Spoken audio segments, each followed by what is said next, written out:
And say it with me, fellow Republicans, this is an endeavor to make America great again!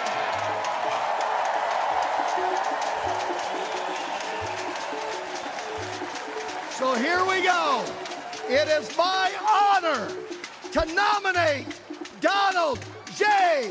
Trump for the office of President of the United States.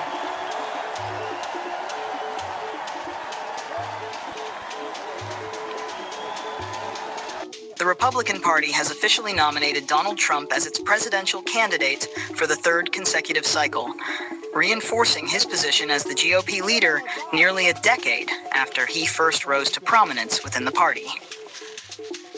Within the convention hall, delegates surrounded by "Make America Great Again" signs enthusiastically cheered as state representatives consecutively expressed their support for Trump's second term.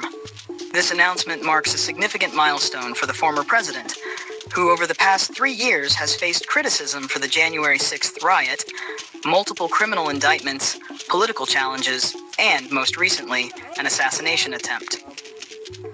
Trump is the first convicted felon to become a major party's presidential nominee.